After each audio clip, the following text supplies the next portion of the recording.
الحمد لله الذي خلق كل شيء فقدره تقديرا.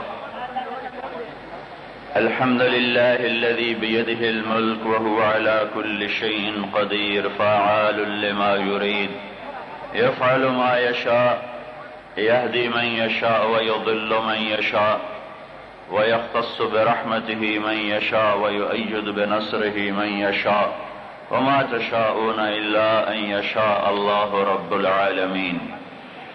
الحمد لله الذي كتب الآثار ونسخ الآجال والقلوب عنده مفضية والسر عنده علانية. الحلال ما أحل والحرام ما حرم، الدين ما شرع والأمر ما قضى، الخلق خلقه والعبد عبده وهو الله الرؤوف الرحيم. وأشهد أن لا إله إلا الله وحده لا شريك له، وأشهد أن سيدنا ومولانا محمدا عبده ورسوله أرسله بالحق بشيرا ونذيرا وداعيا إلى الله بإذنه وسراجا منيرا. صلى الله تعالى عليه وعلى آله وعلى أصحابه وبارك وسلم تسليما كثيرا كثيرا. أما بعد، فأعوذ بالله من الشيطان الرجيم. بسم الله الرحمن الرحيم. يا أيها الناس إن وعد الله حق فلا تغرنكم الحياة الدنيا ولا يغرنكم بالله الغرور.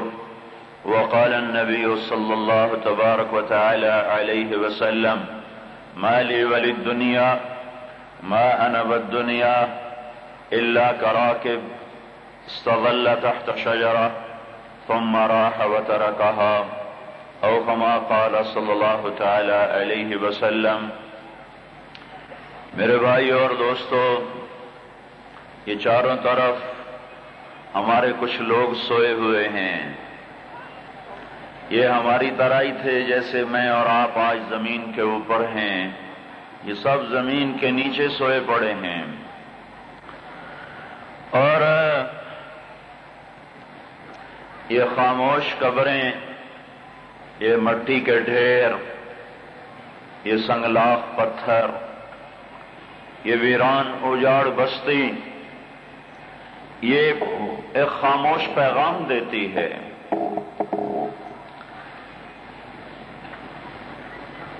وَمَا الْحَيَاةُ الدُّنْيَا إِلَّا مَتَاعُ الْغُرُورِ. یہ کہہ رہے ہیں یہ دھوکے کا گھر ہے. چار سدے والو، تم ہمیں نہیں دیکھتے ہو. کبھی ہم بھی تھے، ہم بھی یہی کہا کرتے تھے ہمارے بغیر کام نہیں چلتا، ہم ہیں تو کام بنتا ہے، ہم نہ ہو تو کام نہیں چلتا. اتنا لمبا چوڑا قبرستان میں نے تو زندگی میں پہلی دفعہ دیکھا ہے. چاروں طرف اتنے سوئے ہوئے لوگ اور ان کی خاموش بستی. تمہاری گاڑیوں اس میں سے گزرتی ہیں ہارن بجاتی ہوئی. نہ کوئی دائیں دیکھتا ہے، نہ کوئی بائیں دیکھتا ہے، نہ کچھ سننے کی کوشش کرتا ہے، نہ کوئی عبرت کی نظر اٹھاتا ہے. کہ یہ سب بتا رہے ہیں کہ یہ دنیا، یہ چار سدا، یہ سب کچھ دھوکے کا گھر ہے. یہ مچھر کا پر ہے، یہ مکڑی کا جالا ہے، یہ لعب و لہو ہے، وزینۃ و تفاخر بینکم ہے، وتکاثر فی الاموال والاولاد ہے. جو خالق کائنات نے دنیا کو بتایا، انہوں نے مر کے دیکھ لیا کہ دنیا واقعی دھوکے کا گھر. ان کو مرتے ہی پتہ چل گیا یہ واقعی مچھر کا پر. انہیں مرتے ہی پتہ چل گیا واقعی یہ مکڑی کا جالا. یہ بتا رہے ہیں دیکھو مجھے جو دیدہ عبرت نگاہ ہو.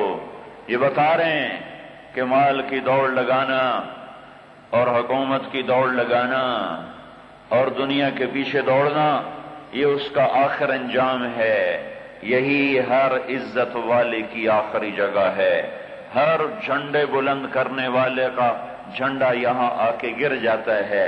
ہر شہرت کی سیڑھیاں چڑھنے والا اس گمنام کھڈے میں آ کے سو کے ہمیشہ کے لیے ایسا مٹ جاتا ہے جیسے کبھی آیا ہی نہ تھا۔ ہر دولت مند کا آخری ٹھکانہ یہی، ہر بادشاہ، ہر بڑا خان چھوٹا خان، ہر بڑا مال والا تھوڑے مال والا، ہر خوبصورت بدصورت، ہر عزت دار ہر بے عزت، ہر اونچا ہر نیچا، ہر اعلیٰ ہر ادنا، ہر مہتر ہر کہتر، ہر امیر ہر امیرن، ہر غریب ہر غریبن، سب کا یہی ٹھکانہ ہے۔ یہ چاروں طرف قبریں، کبھی ایسے قبرستان میں بیان نہیں ہوا، یہ بھی پہلا ہی موقع ہے کہ چاروں طرف قبریں ہی قبریں ہیں، بیچ میں بیان ہو رہا ہے۔ تو یہاں میں بیان کیا کروں؟ یہ تو خود قبریں ہی بیان کر رہی ہیں۔ حسن بصری رحمت اللہ علیہ سے ایک شخص نے کہا نصیحت کریں، کہ تیرا باپ زندہ ہے؟ کہ مر گیا ہے۔ کہ پھر اب نصیحت کی کیا ضرورت ہے؟ جا تیاری کر، موت تیرا گھر دیکھ چکی ہے، تیرا راستہ دیکھ چکی، جا تیاری کر، تیرے اوپر بھی حملہ ہونے والا ہے۔ چاروں طرف خاموش قبریں پکار پکار کے آپ کی منت کر رہی، میری منت کر رہی ہیں کہ دوڑو دوڑو، پر دنیا کی طرف نہیں، اللہ کی طرف۔ دوڑو دوڑو، پر دنیا کی طرف نہیں، آخرت کی طرف۔ بھاگو بھاگو بھاگو بھاگو، پر دنیا کی طرف نہیں، اللہ کی طرف، اس کے رسول کی طرف۔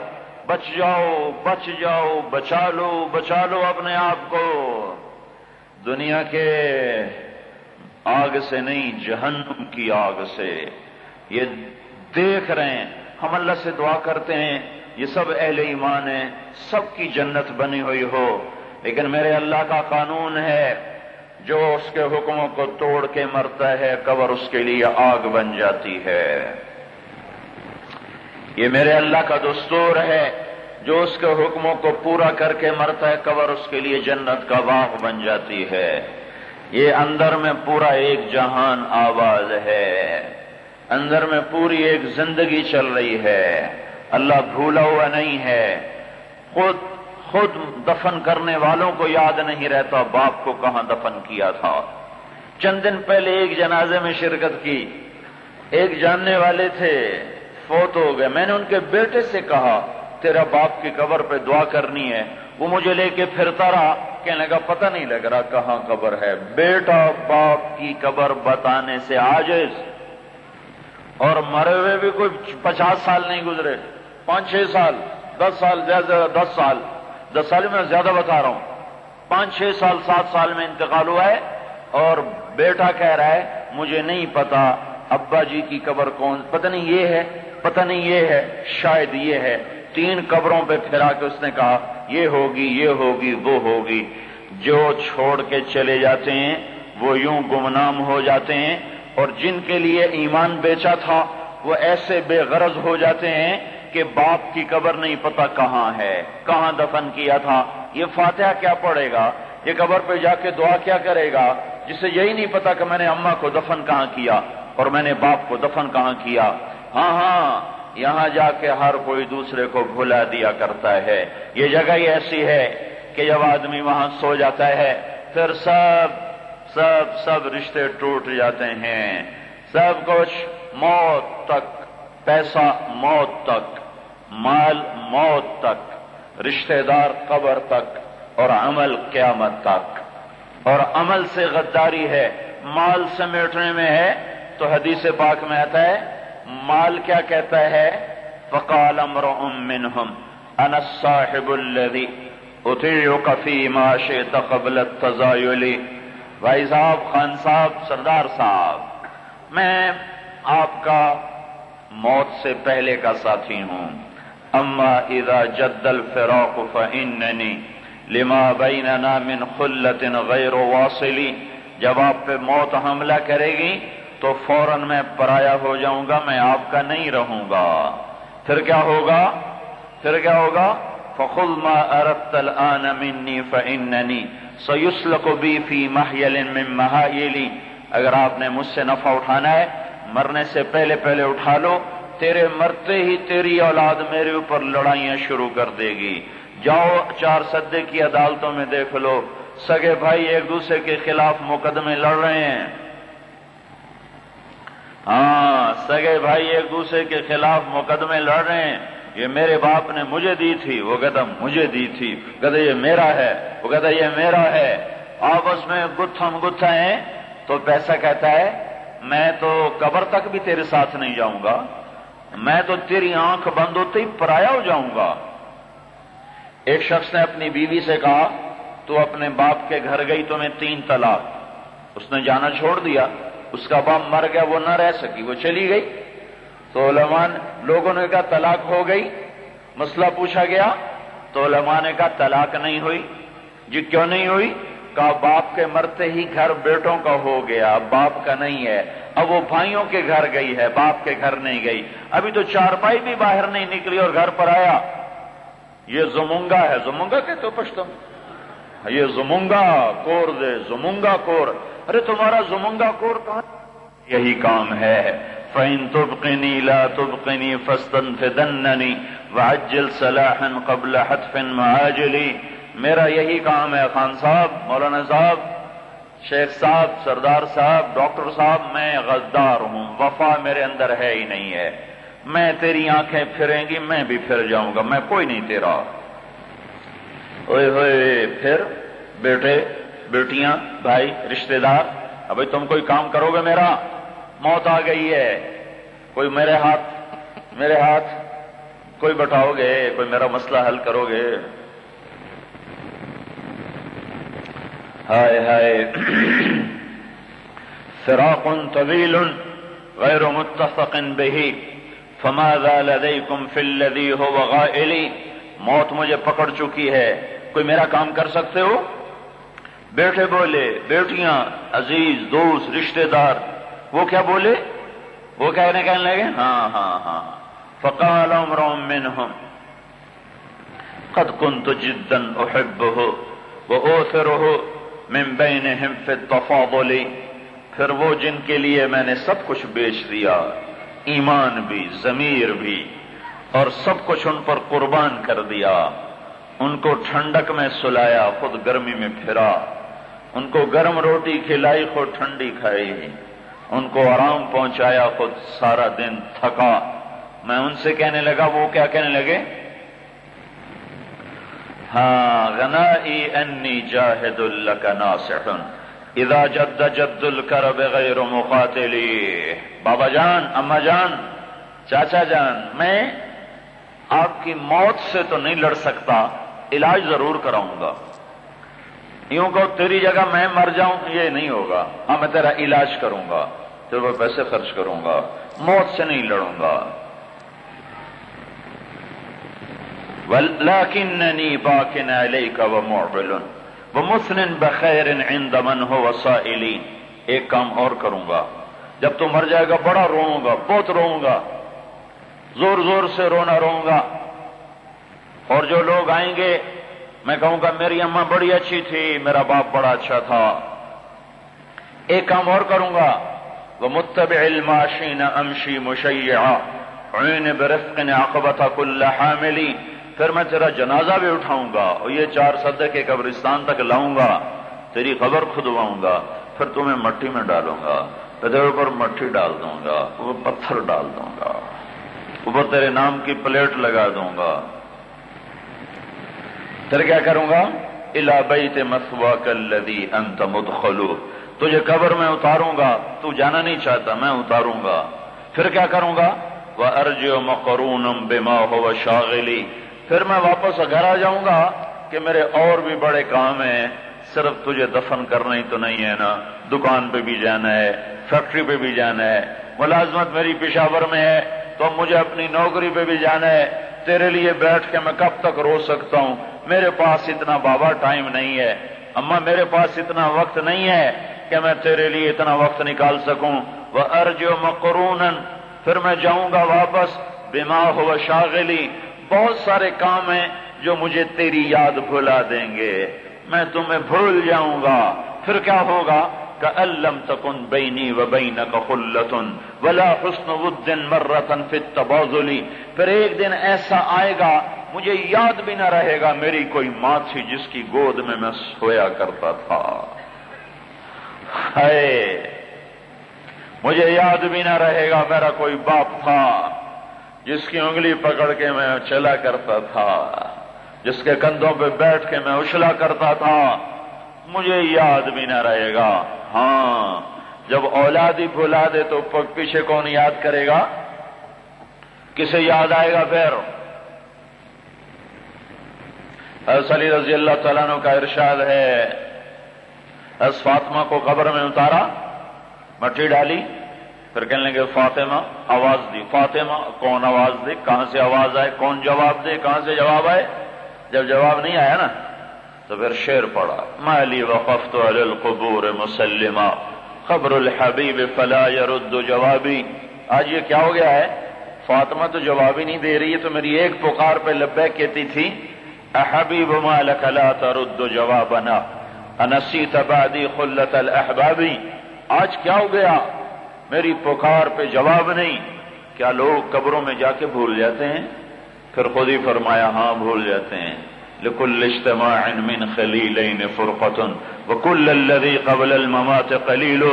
ہر آدمی یہاں ساتھ دیتا ہے پھر چھوڑ کے چلا جاتا ہے، رشتے بنتے ہیں، موت توڑ دیتی ہے، سفر کٹھے ہوتا ہے، موت جدا کر دیتی ہے، اور پھر آدمی ایک دوسرے کو اس طرح بھلا دیتا ہے کہ یاد بھی نہیں رہتا کہ کوئی تھا۔ ان افتقادی احمد بعد فاطمہ دلیل علی الا یدوم خلیل۔ ان افتقادی فاطمہ بعد احمد دلیل علی الا یدوم خلیل۔ میں نے قبر میں اپنے نبی کو اتارا، انہی ہاتھوں سے میں نے قبر میں فاطمہ کو اتارا، اور مجھے پتہ چل گیا کہ یہاں کوئی ساتھ کھڑا نہیں ہے، ہر ساتھ ٹوٹ جاتا ہے۔ سیعرض عن ذکری وتنسى مودتی ویحدث بعدی للخلیل خلیل۔ ایک دن آئے گا لوگ مجھے بھی بھول جائیں گے، میرا نام بھی بلا دیا جائے گا، میرے یاروں کو یار مل جائیں گے، میرے دوستوں کو دوست مل جائیں گے، اور میرا نام لوگ بھول جائیں گے، اور قبروں کے نیچے جا کے ہم سو جائیں گے۔ وَإِنْ انْقَطَعْتُ يَوْمًا مِنَ الْعَيْشِ مُدَّتِي فَإِنَّ غِنَاءَ الْبَاقِيَاتِ قَلِيلٌ۔ اور جب موت مار کے قبر میں پہنچا دیتی ہے پھر رونے والوں کا رونا کام نہیں آتا۔ مال موت تک، رشتہ دار چار سدے کے قبرستان تک، عمل کہاں تک؟ عمل کہاں تک؟ عمل بولا فقال امرؤ منهم انا الصاحب فقال امرؤ منهم انا الاخ لا ترى وخلك مثلي عند كرب الزلازل۔ وہ کہے گا میرے دوست، عمل، تقوی، نماز، روزہ، سخاوت، لیاقت، قابلیت، راتوں کا رونا، محبتیں، الفتیں، معاف کرنا، درگزر کرنا، حج، زکوٰۃ، تلاوت، ذکر، تواضع، عاجزی، انکساری، علم، نورانیت، یہ سب کچھ آپ بولیں گے۔ بھائی تو موت تک ہم سے بے وفائی کرتا رہا، جو بے وفات سے ان سے وفا کرتا رہا، اور جو وفا والا تھا اس سے تو بے وفائی کرتا رہا۔ آج تو دیکھ میں تیرے ساتھ کیا کرتا ہوں۔ یہ کھڑا ہے تیرا بیٹا، اسے کہو تیرے لیے موت کا جھٹکا برداشت کرے، یہ تیری بیٹی، اس سے کہو تیری جگہ موت کا جھٹکا برداشت کرے، اور میں کیا کروں گا؟ اخلک مثلی عند کرب الزلازل۔ جب موت کا زلزلہ آئے گا، جب موت تمہیں جھٹکا دے گی تو میں آگے بڑھ کے موت کا جھٹکا برداشت کروں گا، تجھے مرنے کی تکلیف نہ ہونے دوں گا، میرے ذمہ ہے، ڈر نہیں۔ موت تو آنے والی چیز ہے، لیکن موت کی تکلیف سے میں آگے بڑھوں گا، تو آسان رہے گا، جھٹکے میں برداشت کروں گا۔ گاڑی کے شوق اچھے ہوں تو کھڈے میں سے گزر جائے، جھٹکا لگتا ہے لیکن وہ شوق برداشت کرتا ہے، مسافر ٹھیک رہتا ہے کہ میرے ساتھ سچائی والا سودا کر، میرے ساتھ دوستی لگا، میرے ساتھ تو نبھا کر۔ میں کیا کروں گا؟ جب موت جھٹکا دے گی تو میں جھٹکا اپنے اوپر لوں گا، تجھے پھول کی طرح رکھوں گا۔ پھر کیا ہوگا؟ یہ چار سدے کا قبرستان آئے گا، اور تیرے رشتہ دار تمہیں قبر میں ڈالیں گے، اوپر مٹی ڈالیں گے، اور اوپر دعا کر کے گھروں کو واپس چلے جائیں گے۔ آگے ان کا گھر بھی موجود ہے، ان کے دوست احباب بھی موجود ہیں، تو اکیلا آ گیا سب چھوڑ کر۔ اب میں کیا کروں گا؟ لدى القبر تلقاني هنالك قاعدا اجادل عنق القول رجع التجادل۔ جب تو قبر میں جا کے سوئے گا تو میں تیرا ساتھی بن کے آ جاؤں گا. قبر کے اندھیرے روشنی میں بدل جائیں گے. منکر نکیر آئیں گے, وہ سوال کریں گے, جواب میں دوں گا. وہ تیرے قریب ہونا چاہیں گے, میں دور کروں گا. قبر جھٹکا دے گی, میں برداشت کروں گا. قبر آگے آئے گی, میں پیچھے ہٹاؤں گا. تیرے لیے جنت کے بستر بچھواؤں گا, تیرے لیے جنت کی کھڑکیاں کھلواؤں گا. اور قبر میں سونے کا جتنا زمانہ ہے میں تیرا ساتھی بن کر تیرا جی لگاؤں گا, تیرا دل بہلاؤں گا, اور قبر تیرے لیے جنت کا باغ بن جائے گی. پھر جب تو قیامت کے دن اٹھایا جائے گا تو اس دن تیری بڑی تمنا ہوگی کہ اللہ تعالیٰ میری نیکیاں وزنی ہو جائیں, میرے گناہ تھوڑے ہوں, میری نیکیاں زیادہ ہوں. تو میں کیا کروں گا؟ وَأَقْعُدُ يَوْمَ الْوَزْنِ فِي الْكَفَّةِ الَّتِي تَكُونُ عَلَيْهَا جَاهِدًا فِي التَّثَاقُلِ. تو میں تیرے ترازو کے پلڑے میں تیری نیکیوں کی طرف بیٹھ کر تیری نیکیوں کو زیادہ کر دوں گا اور تیرے عمل کو بڑھا دوں گا, اور تیرے ہاتھ میں جنت کا ٹکٹ پکڑا دوں گا. اور دیکھ دیکھ دیکھ دیکھ دیکھ, مجھے نہ بھولنا, سب کو بھلا دے مجھے نہ. فلا تنسنی واعلم مکانی فإننی علیک شفیق ناصح غیر خاذلی. میں تیرا سچا ساتھی ہوں, مجھے نہ بھلانا, باقی سب جھوٹے ہیں. ذلک ما قدمت من کل صالح تلاقیہ ان احسنت یوم التواصل. یہ تیرا عمل ہے جو آگے کرے گا, پہنچائے گا, پالے گا. یہ وہ اشعار تھے جو حضرت عبداللہ بن قرظ رضی اللہ تعالیٰ عنہ نے حضور پاک صلی اللہ علیہ وسلم کی محفل میں کھڑے ہو کر پڑھے تھے. اور ہمارے نبی کا رو رو کے داڑھی آنسوں سے تر ہو گئی تھی, اور ساری مسجد میں آہ و بکا, چیخ و پکار مچ گیا تھا. سارے صحابہ کی رو رو کے حالت بری ہو گئی تھی. یہ چاروں طرف کا پھیلا ہوا قبرستان, یہ مجھے یہ یاد, میں نے تو پتہ نہیں کیا کہنا تھا, مجھے یہ قبروں میں سے گزار کے لے کر آئے. مجھے لگا ہم تو یہ بھولے ہوئے ہیں, ایک دن یہیں چلے جائیں گے. یہ سب میں اور آپ جتنے بیٹھے ہوئے ہیں, پتہ نہیں کون سی مٹی, کون سا کفن, کون سا دن, کون سی گھڑی, کون سا گھنٹہ. میرے رب کا وقت طے ہے. لکم میعاد یوم لا تستأخرون عنہ ساعة ولا تستقدمون. نہ وہ آگے ہوتا ہے نہ وہ پیچھے ہوتا ہے, وہ وقت اللہ پاک کے دربار میں طے ہو چکا ہے. میرے بھائیوں, میرے بھائیوں, میرے بھائیوں, 1.25 لاکھ نبیوں نے آ کر یہ بات بتائی کہ اس جہان کے آگے ایک جہان ہے. مٹی میں ڈالنے کے بعد لوگ ختم نہیں ہوتے, مٹی میں ڈالنے کے بعد زندگی شروع ہو جاتی ہے. یہ علم ہمارے پاس نہیں تھا, یہ نبیوں کا احسان ہے انسانیت پر. انہوں نے ساری دنیا کے انسانوں کو موت کے بعد کی زندگی کا پتہ بھی بتایا, اور دنیا میں اچھی زندگی کیسے گزارنی اس کا پتہ بھی بتایا. ساری دنیا کے دانشور جمع ہیں کہ دنیا اچھی کیسے ہو جائے, وہ خراب ہو رہی ہے. ساری دنیا کے دانشور جمع ہیں کہ سارے لوگ خوش کیسے ہوں, وہ غمگین ہیں. ساری دنیا کے دانشور جمع ہیں کہ امن محبت کیسے قائم ہو, وہ جنگ ہے, نفرت ہے, عداوت ہے, بغض ہے. اور ساری دنیا کے فلسفی جمع ہیں کہ یہ موت کیا چیز ہے, انہیں سمجھ میں نہیں آ رہا موت کیا ہے. ایک کتاب میں نے دیکھا کہ موت کے 200 جواب. موت کیا ہوتی ہے, یہ کیسے آتی ہے, یہ موت کیا ہے, یہ موت کیا ہے, وہ 200 جواب ہیں. موت شاید یہ ہو, شاید یہ ہو, شاید یہ ہو. وہ اپنی عقل سے موت کا علم حاصل کرنا چاہتے ہیں, عقل کے پاس یہ علم ہے کوئی نہیں ہے. پھر وہ سارے پریشان ہیں کہ موت کے بعد ہوتا کیا ہے, کیا لوگ ختم ہو جاتے ہیں, بس ختم, اتنی دیر کے لیے آنا تھا, پھر ہمیشہ کے لیے مٹ گئے, اب کوئی نہیں, دوبارہ کوئی اور سلسلہ نہیں ہے. یہ وہ سوال ہیں جہاں عقل فلسفی کا اور نقطہ ور کا اور کائنات کا مطالعہ کرنے والے کا علم ختم ہو جاتا ہے. بل ادارک علمہم فی الآخرہ بل ہم فی شک منہا بل ہم منہا عمون. یہاں آ کر اللہ کا علم شروع ہوتا ہے, اور 1.25 لاکھ نبیوں کی صدا آتی ہے. وہ سب سے پہلے یہ نقطہ سمجھاتے ہیں کہ اس کائنات کا بنانے والا ایک ہے, ایک وہ اللہ ہے. اللہ تعالیٰ نے اس کائنات کو بنایا ہے. ان لہذا الخلق خالق, نہ کوئی چیز بنی ہے, نہ کوئی چیز کھڑی ہے, نہ کوئی چیز چلتی ہے, نہ کوئی چیز پھلتی ہے, نہ کوئی چیز پھولتی ہے, نہ کوئی چیز بہنے والی, نہ کوئی تیرنے والی, نہ کوئی اڑنے والی. بلندی بھی اللہ کی طرف سے, پستی بھی اللہ کی طرف سے, بہنا بھی اللہ کی طرف سے, سایہ بھی اللہ کی طرف سے, پھل پھول بھی اللہ کی طرف سے، زندگی موت بھی اللہ کی طرف سے۔ موت کیا ہے؟ آسان جواب، قل یتوفاکم ملک الموت، قل یتوفاکم ملک الموت۔ موت کیا ہے؟ آسان جواب، اللہ یتوفی الانفس حین موتها والتی لم تمت فی منامها۔ اللہ ہے جو تمہارے جسم میں سے روح کو نکال لیتا ہے اور تم مر جاتے ہو۔ کون آتا ہے روح نکالنے؟ فرشتہ۔ وہ کون ہے؟ وہ ملک الموت ہے۔ وہ قرآن اس کو ملک الموت کہتا ہے، ہم اس کو اسرائیل کہتے ہیں۔ وہ آتا ہے، وہ روح نکال لیتا ہے، موت آ گئی۔ میں کیسے بنا؟ کائنات کس نے بنائی؟ کہ واللہ خلقکم من تراب ثم من نطفۃ، تمہیں تمہارے اللہ نے بنایا، تمہیں مٹی سے بنایا، تمہیں نطفے سے بنایا۔ یہ زمین کیسے بچھی تھی؟ کہ یہ تمہارے اللہ کا بنایا ہوا نظام ہے۔ والارض بعد ذلك دحاها، آسمان بلند کیسے ہوا تھا؟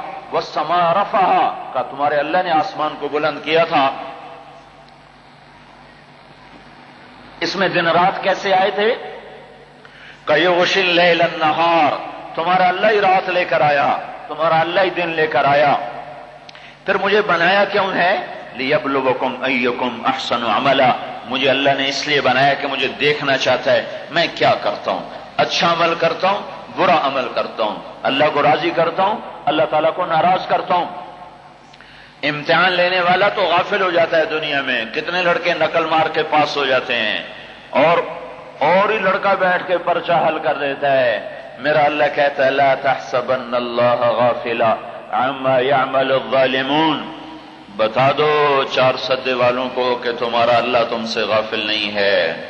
وہ دیکھ رہا ہے رات کو شراب کون پیتا ہے اور رات کو تہجد کون پڑھتا ہے، وہ دیکھ رہا ہے رات کو زنا کون کرتا ہے اور رات کو اللہ کے آگے کون روتا ہے، وہ دیکھ رہا ہے کہ کس دکاندار کا ترازو غلط تولتا ہے، کس کا صحیح تولتا ہے، وہ دیکھ رہا ہے کون سے افسر کا قلم غلط چلتا ہے اور کون سے افسر کا قلم صحیح چلتا ہے، وہ دیکھ رہا ہے کون حلال پہ گزارا کر رہا ہے اور کون جھوٹ سے، رشوت سے، خیانت سے، سود سے، جوئے سے، سٹے سے، انعامی بانڈ سے کون پیسہ کما رہا ہے، وہ دیکھ رہا ہے۔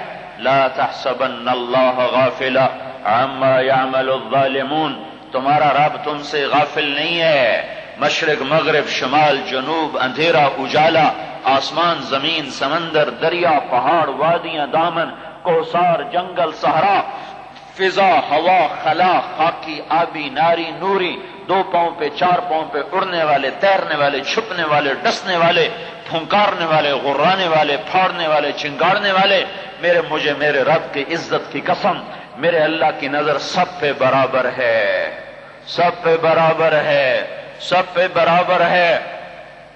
اندھیرا بھی اجالا بھی، روشنی بھی اور اندھیرا بھی، سب کے اندر میرے رب کی نظر ایک طرح ہے، ایک طرح ہے، ایک طرح ہے، ایک طرح دیکھتا ہے، سب کو دیکھتا ہے۔ اور پھر ایک دن اس نے بنایا ہے جب وہ فیصلے کے لیے خود آئے گا، وجاء ربک والملک صفا صفا، یہ خبریں ہمیں اللہ کے نبیوں نے دی۔ حضرت محمد صلی اللہ تعالی علیہ وسلم سب سے آخر میں تشریف لائے، سارے عالم کے رہبر، سارے عالم کے ہادی، سارے عالم کے رہنما، سارے عالم کے مردوں عورتوں کے لیے وہ پیغام لائے، وہ خوبصورت زندگی جس کو گزار کر ہر آدمی اچھی زندگی گزارے گا، دنیا جنت بن جائے گی، دنیا محبت کا گہوارہ بن جائے گی، دنیا آپس میں شیر و شکر ہو جائیں گی۔ آہا فاصبحتم بنعمتہ اخوانا، اللہ تعالیٰ کے نبی نے ایسی قوم میں محنت کی جن کے ہاں قتل کرنا ایک معمولی کام تھا، مچھر مار دیا انسان مار دیا، پانی کی طرح شراب پینا، زنا پہ فخر کرنا، زنا کرنا فخر کرنا، قتل کرنا فخر کرنا، 360 بتوں کی پوجا کرنا، 40 سال خالی پانی کے جھگڑے پر ایک دوسرے کی گردنیں کاٹتے رہنا، کوئی قوم ان کی طرف کوئی ہر انسانوں کو اتنا عظیم بنا دیا کہ ان کے بنانے والے اللہ نے ان کو مرنے سے پہلے کہا رضی اللہ عنہم، ان کے بنانے والے اللہ نے ان کو مرنے سے پہلے کہا رضی اللہ عنہم، جس نے ایسی خونخوار قوم کو، ہائے ہائے۔ حضرت عدی آئے، عدی بن حاتم، تو آپ نے دعوت دی، وہ چپ ہو گئے، کہنے لگے مجھے پتا ہے تو کیوں نہیں مسلمان ہو رہا؟ وہ عیسائی مذہب پر تھے، عدی بن حاتم عیسائی مذہب پر تھے، کہ مجھے پتا تو کیوں نہیں مسلمان ہو رہا؟ کیوں؟ کہ تو کہتا ہے اس کے دشمن زیادہ دوست تھوڑے، تو کہتا ہے اس کے غریب ماننے والے مالدار، اس کی ماننے والا کوئی نہیں، تو کہتا ہے طاقت اوروں کے ہاتھ میں ہے، اس کے ہاتھ میں تو طاقت کوئی نہیں، تو اس کی مانوں گا تو میرا تو اگلا بھی چلا جائے گا۔ تو یہی باتیں حضرت عدی سوچ رہے تھے کہ مجھے پتا ہے لعلک تری من کثرت عدوبہم وقلت عددہم، تو کہہ رہا سارے غریب لوگ اس کے ساتھ ہی، مالدار تو ساتھ کوئی نہیں، طاقت اوروں کے ہاتھ میں، حکومت اوروں کے ہاتھ میں، یہ بالکل فقیر، اس کے پیچھے چلیں گے اگلی بھی جائے گی۔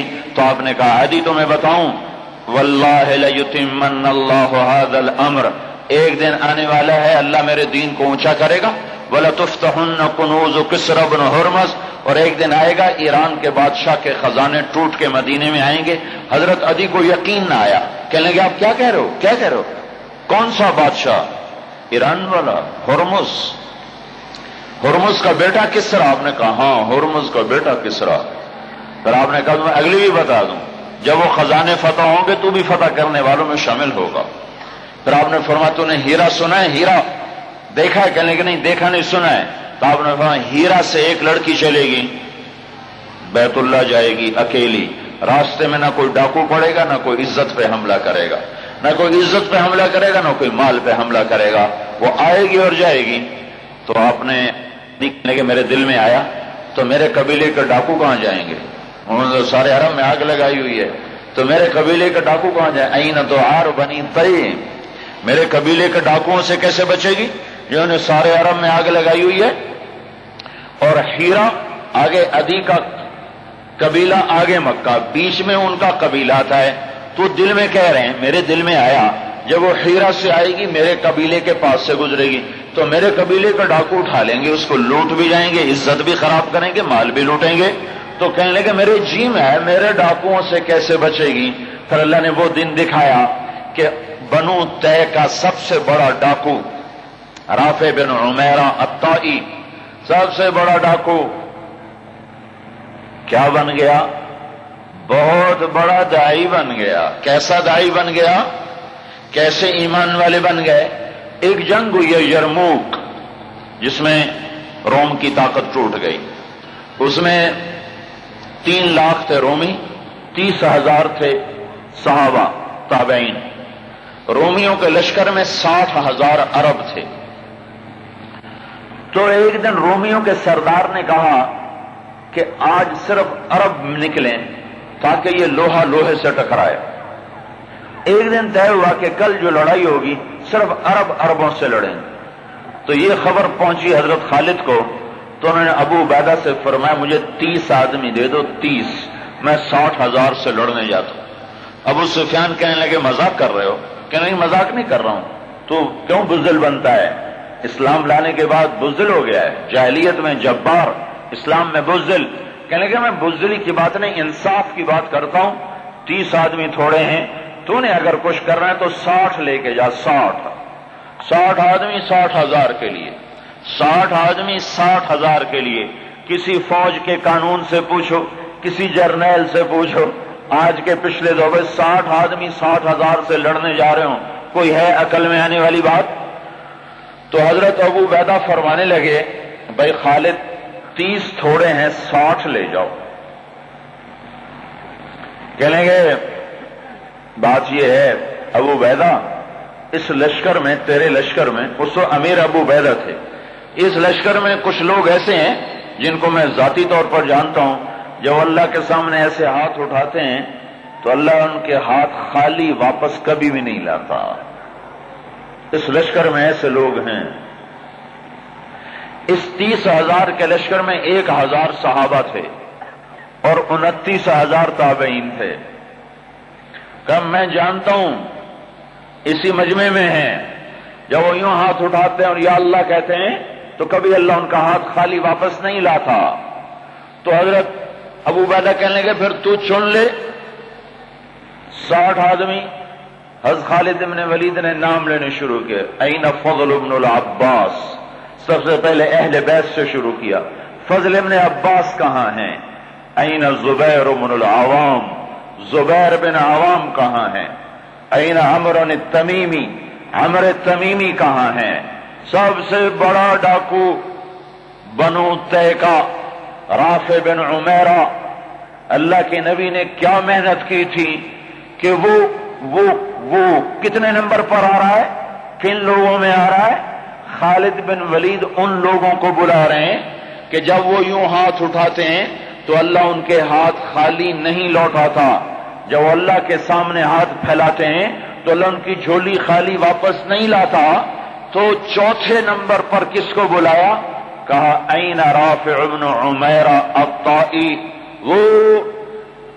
وہ عدی کے قبیلے کا سب سے بڑا ڈاکو وہ رافع بن عمیرہ کہاں ہے؟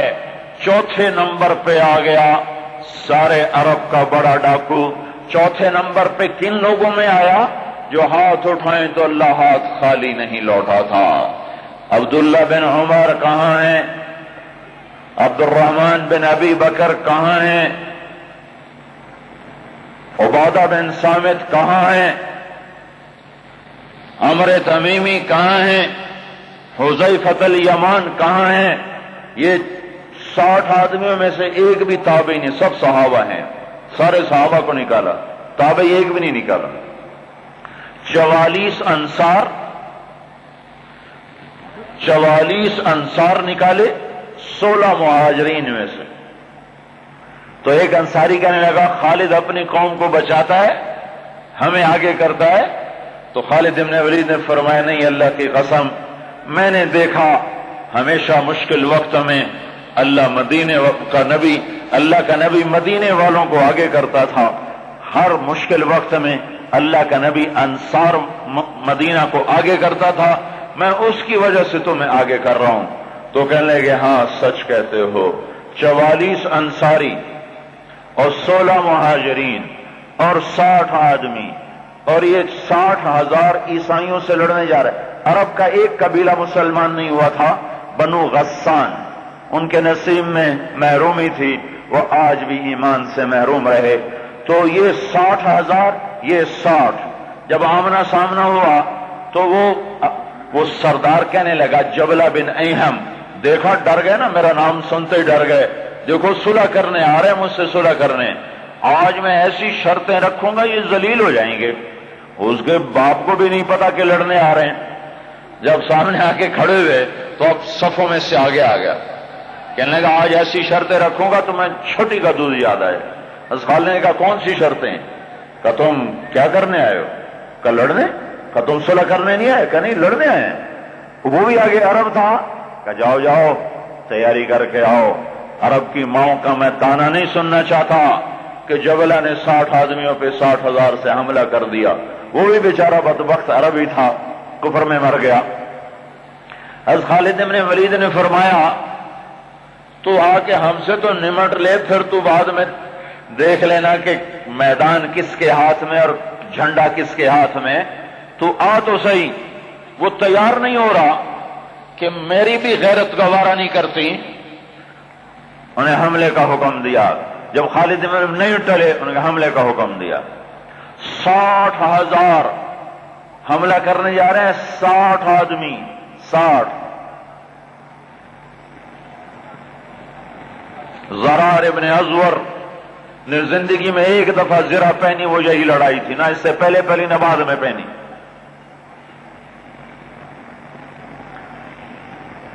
صف نہیں ٹوٹ سکی، حملہ ناکام ہو گیا۔ پھر دوسرا حملہ کیا، صف نہیں ٹوٹ سکی، 60 آدمی، 60,000، تصور کرو۔ پھر تیسرا حملہ کیا، صف ٹوٹ گئی۔ جب صف ٹوٹی تو خالد بن ولید نے فرمایا 6 کی ٹولیاں بن جاؤ، 6 تو 6 ایسے ٹولیاں بن گئے۔ معاذ بن جبل رضی اللہ تعالی عنہ زور زور سے اس وقت یہ قرآن پڑھ رہے تھے، ان اللہ اشترى من المؤمنین انفسهم واموالهم بان لهم الجنہ يقاتلون في سبيل الله فيقتلون ويقتلون وعدا عليه حقا في التوراة والإنجيل والقرآن ومن أوفى بعهده من الله فاستبشروا ببيعكم الذي بايعتم به وذلك هو الفوز العظيم. یہ آیات پڑھی جا رہی ہیں اور ایمان میں بہار آ رہی ہے. خالد بن ولید چھ آدمیوں کے ساتھ، خالد بن ولید، فضل بن عباس، زبیر بن عوام، عبد الرحمن بن ابی بکر اور زرار بن ازور اور رافع بن عمیرہ الطائی. یہ چھ آدمی ایک ٹکڑی میں تھے. چھ آدمی. ان میں رافع ڈاکو بتا رہا ہوں، ڈاکو. وہ ڈاکو کہاں جا چکا ہے؟ وہ کتنا بلند ہو چکا ہے؟ وہ کیا کام کیا تھا میرے نبی نے؟ کیا کام کیا تھا میرے نبی نے جس نے ڈاکوؤں کو ایسا اونچا پہنچا دیا کہ عرش ان کی دعاؤں پہ ہلنے لگ گیا؟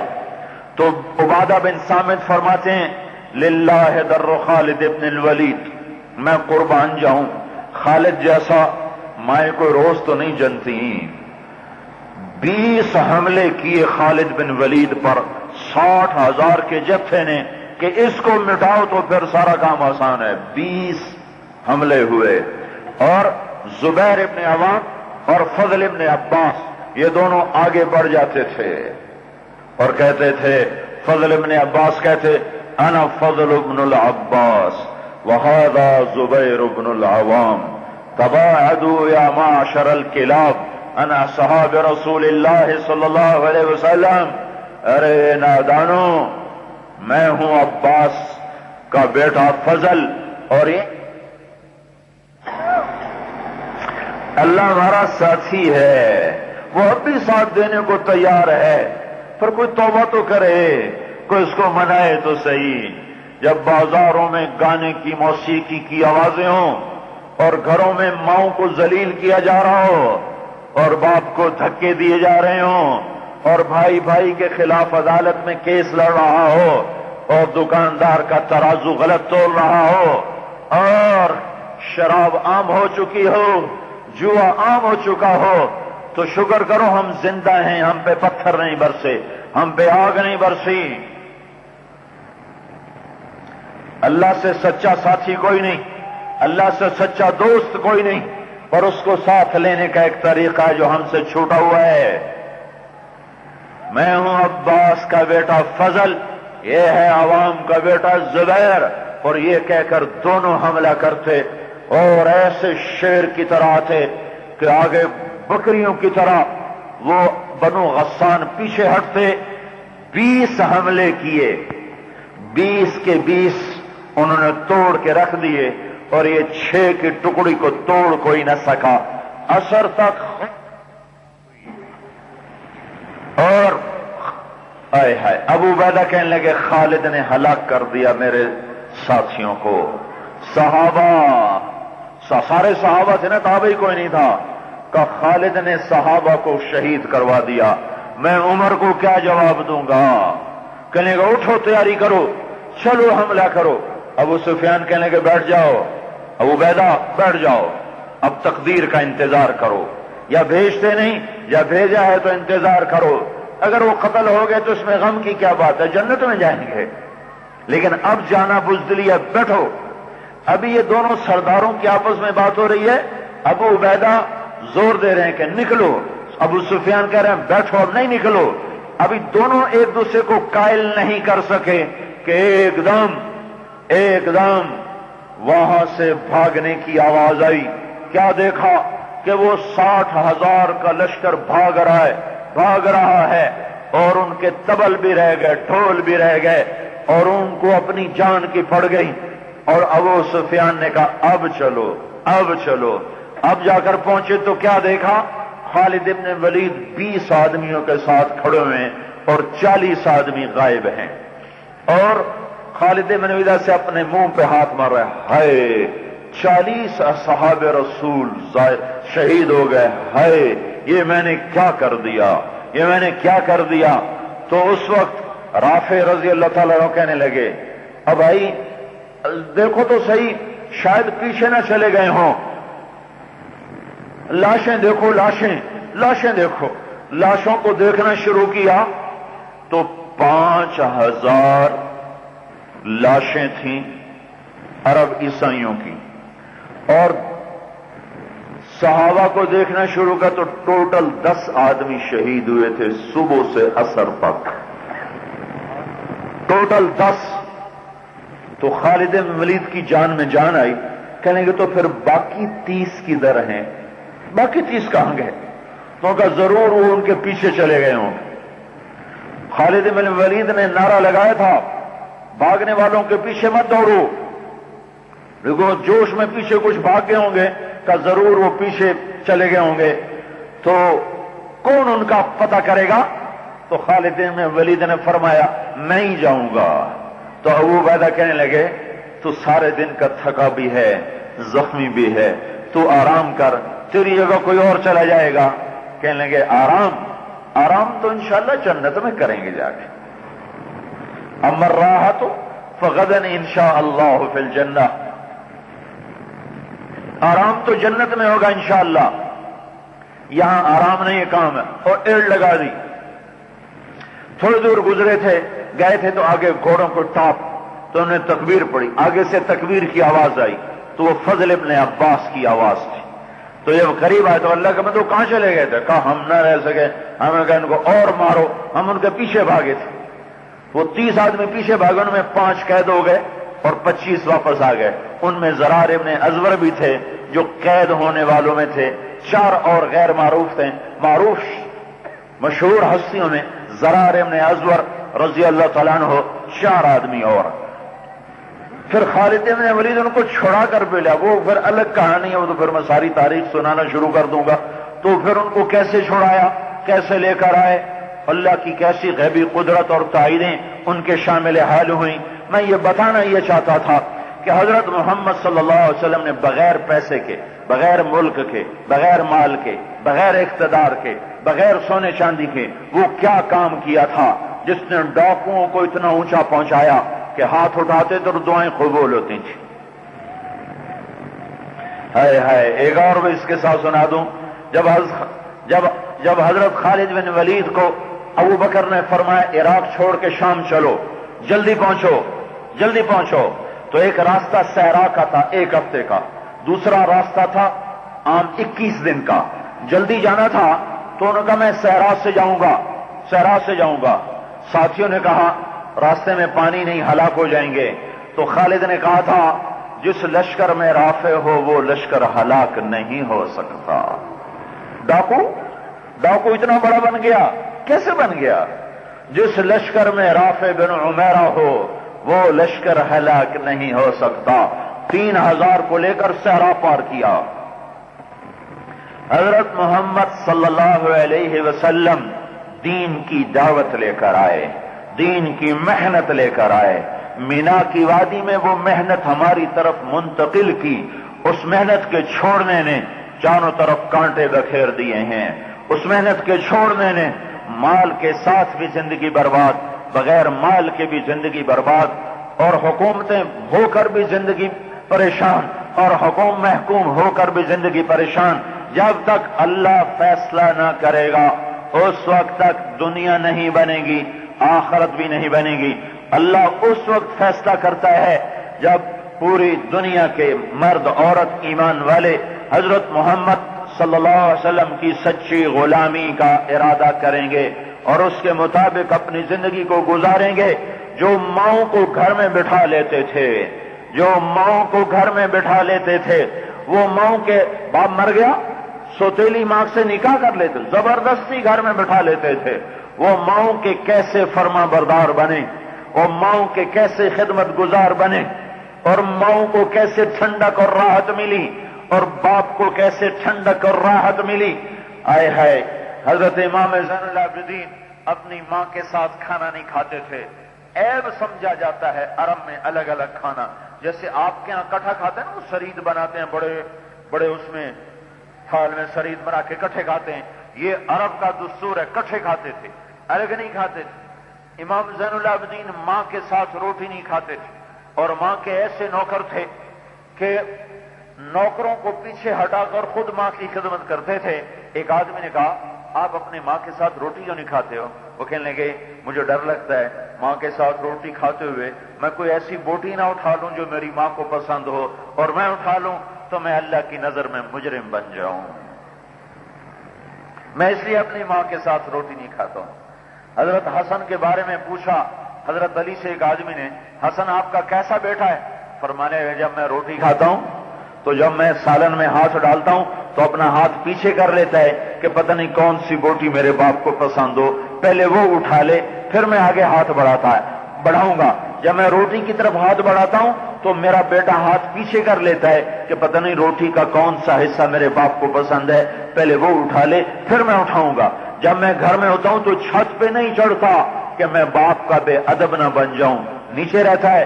جب میں رات کو چلتا ہوں تو میرے آگے چلتا ہے کہ چھپا دشمن وار کرے تو اس پر آئے، میرے اوپر نہ آئے۔ جب دن ہوتا ہے تو میرے پیچھے چلتا ہے کہ آگے تو میں خود دیکھتا ہوں تو میرے پیچھے چلتا ہے کہ کوئی دشمن پیچھے سے وار کرے تو میرے باپ پہ نہ ہو، میرے اوپر ہو۔ ایسی اولادیں اللہ تعالیٰ نے بنا دیں، ایسی اولادیں اللہ نے دے دیں۔ ہمارے نبی جنت میں تشریف لے کر گئے تو آپ نے جنت میں قرآن کی تلاوت کی آواز سنی۔ آپ نے فرمایا یہ کون تلاوت کر رہا ہے؟ تو کہا گیا جی نعمان بن حارثہ تلاوت کر رہے ہیں۔ تو آپ نے فرمایا نعمان تو مدینے میں بیٹھا ہوا ہے، آواز جنت میں کیسے ہے؟ تو کہا گیا ماں کا فرما بردار ہے، جب قرآن پڑھتا ہے اللہ اس کی آواز ساری جنت کو سناتا ہے۔ وہ ماں کا کیسا فرما بردار تھا؟ نعمان ماں کے کیسے فرما بردار تھے؟ ماں کے کپڑے خود دھوتے تھے، بیوی سے نہیں کہتے تھے میری ماں کے کپڑے دھو۔ سن رہے ہو؟ غور سے سنو، جن کے ماں باپ زندہ ہیں سن لو، ہمارے مر گئے ہیں ہمیں حسرت ہے، تمہارے زندہ ہیں قدر کرو۔ اپنی بیوی سے نہیں کہتے تھے میری ماں کے کپڑے دھو، ماں کے کپڑے خود دھوتے تھے، ماں کا سالن خود پکاتے، ماں کی روٹی خود پکاتے، ماں کو نوالے بنا کے روٹی خود کھلاتے، ماں کا بستر خود بچھاتے، صاف کرتے، ماں کے سر کے تیل لگاتے، کنگھی کرتے، جوئیں نکالتے اور نوکر کی طرح کھڑے رہتے۔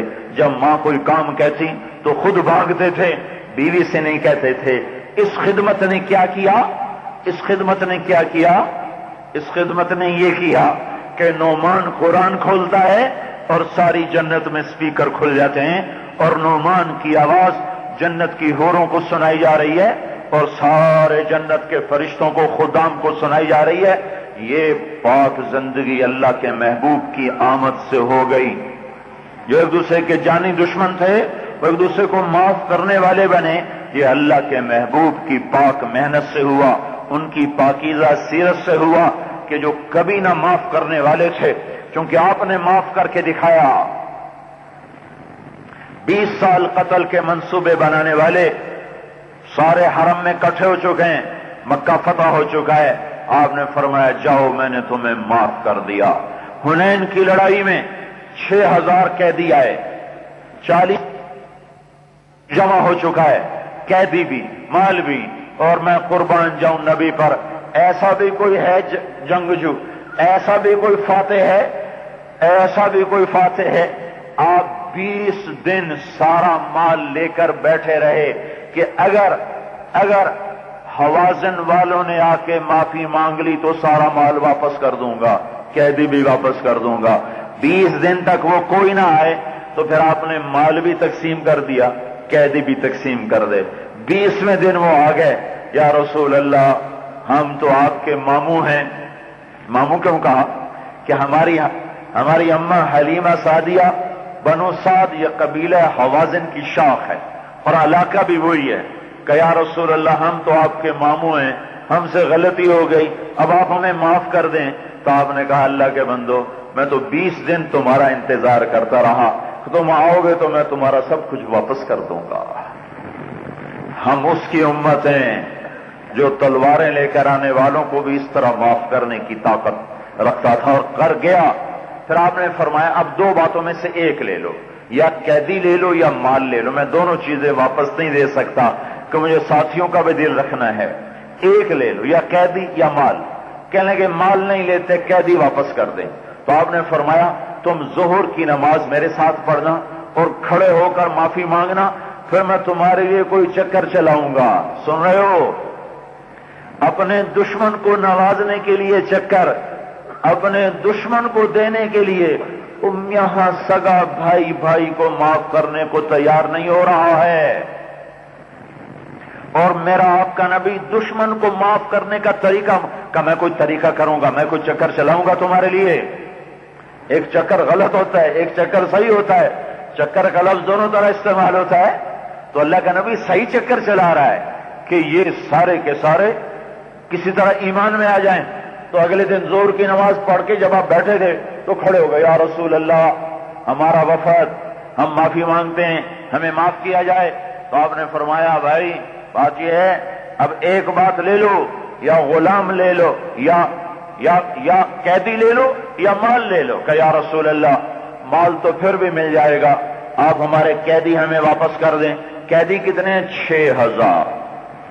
تو آپ نے فرمایا اچھا بھائی، جو قیدی میرے حصے میں آئے اور جو بنو مطلب کے حصے میں آئے، جو بنو ہاشم کے حصے میں آئے، وہ قیدی جو میرے خاندان، جو اہل بیت کے حصے میں قیدی آئے، وہ سارے میں نے تمہیں واپس کر دیے، میں نے تمہیں واپس کر دیے۔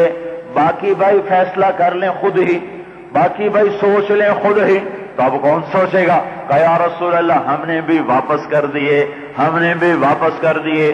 3 سردار اڑ گئے، عباس بن مرداس، عیینہ بن حصن، اقرا بن حابس، یہ نئے مسلمان ہوئے تھے۔ کہنے لگے ہم نہیں واپس کریں گے، ہم اپنے قیدی واپس نہیں کریں گے۔ تو آپ نے تینوں کو بلایا، کہا بھائی میرے سے سودا کر لو۔ کہا کیا؟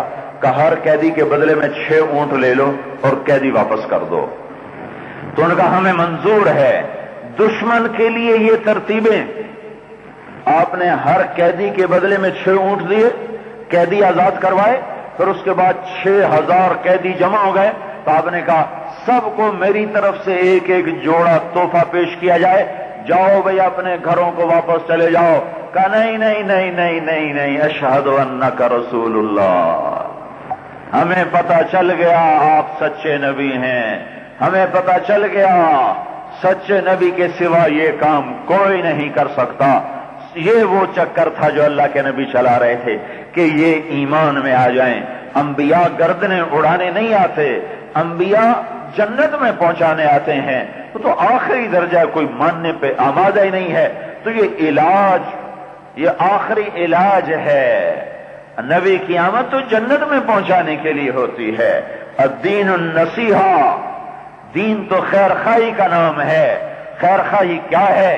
کہ ساری دنیا کے غیر مسلم ایمان لے آئیں، ساری دنیا کے مسلمان توبہ کر لیں اور سب کا رخ اللہ کی ذات کی طرف پھر جائے اور ساروں کی زندگی حضرت محمد صلی اللہ علیہ وسلم کے پاک پاکیزہ طریقے پر آ جائے۔ یہ وہ مبارک زندگی ہے جو آج 4 سدے میں نہیں ہے، ساری دنیا میں نہیں ہے۔